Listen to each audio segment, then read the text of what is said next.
میں تو امتی ہوں اے شاہ کہ توکل کرنے والا شخص وہ ہے، توکل کرنے والا شخص وہ ہے جس کی حاجت مخلوق پر ظاہر نہ ہو۔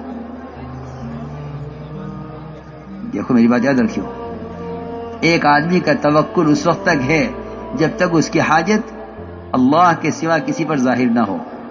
اگر اس کی حاجت اللہ کے غیر پر ظاہر ہو گئی، اس کا توکل ختم ہو گیا۔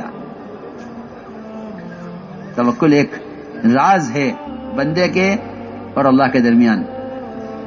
توکل دیکھو، اس حاجت کو مخلوق سے چھپانے کا، حاجت کو مخلوق سے چھپانے کے لیے تجارت ہے۔ لوگ سمجھتے ہیں کہ مال کمانے کے لیے تجارت ہے، نہیں، تجارت مخلوق سے حاجت کو چھپانے کے لیے ہے۔ ہماری بات بہت توجہ چاہے گی، ہماری بات بہت توجہ چاہے گی۔ تجارت مخلوق سے حاجت کو چھپانے کے لیے ہے۔ اگر آپ کوئی سب اختیار نہیں کرتے ہیں تو لوگ کہیں گے کہ یہ کچھ نہیں کرتے، چلو ان کی مدد کرو۔ جی ہاں، آپ کا اسباب اختیار نہ کرنا اپنی حاجت کو مخلوق پر ظاہر کرنا ہے۔ اسی لیے آپ دیکھیں گے کہ جو فقراء سوال کرتے ہیں ان کے اندر سے کمانے کی استعداد ختم ہو جاتی ہے۔ کیوں؟ کہ کمانے کی استعداد اس لیے ختم ہو جاتی ہے کہ سائل پر اللہ فقر کا دروازہ کھول دیتے ہیں۔ سائل پر، جی ہاں، یہ بہت ڈرنے کی بات ہے۔ سائل پر اللہ فقر کا دروازہ کھول دیتے ہیں۔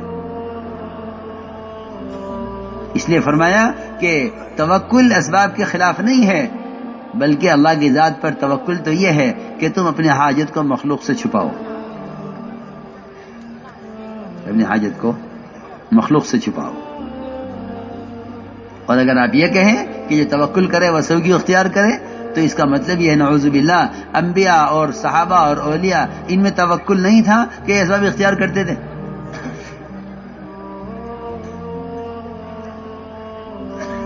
یہ اسباب اختیار کرتے تھے، ان میں توکل نہیں تھا۔ اس لیے یاد رکھو کہ توکل، اسباب کے اختیار کرنا توکل کے خلاف نہیں، اسباب سے امید کرنا توکل کے خلاف ہے، کیونکہ اسباب اللہ کا غیر ہے اور توکل کا تعلق اللہ کی ذات سے ہے۔